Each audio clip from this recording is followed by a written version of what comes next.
The year is 44 BCE, March 15th, the Ides of March. Julius Caesar, Rome's most powerful leader, walks into the Senate, and instead of 23 knives in his back, nothing happens. No betrayal, no assassination. Now here's the big question. What if Julius Caesar had survived? First, let's talk power.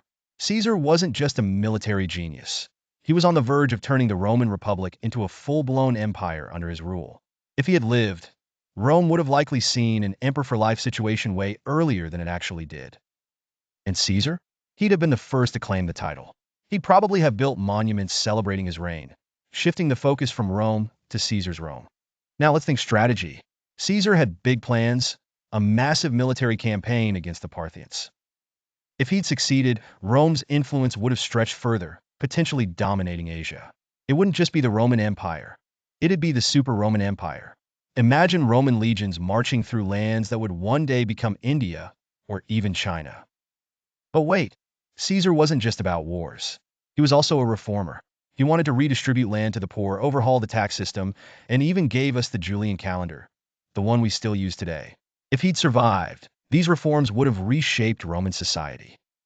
But here's the catch. While Caesar might have brought stability and expansion, his unchecked power would have snuffed out the Republic's democratic ideals.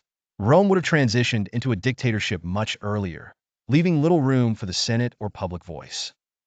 Now, let's rewind to that fateful day. The assassination wasn't just about Caesar.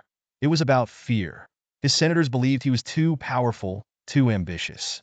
If Caesar had dodged the knives, he would have hunted down every conspirator, securing his power. So, what would the world look like today if Caesar had survived? A faster-growing Roman Empire, yes, but also an earlier loss of political freedom. His death was a turning point, not just for Rome, but for history itself. Without it, the ideals of shared governance might have taken longer to develop. Think about it this way. Caesar didn't die because of his power. He died because Rome feared what that power could become. Maybe that fear was the Republic's last act of rebellion.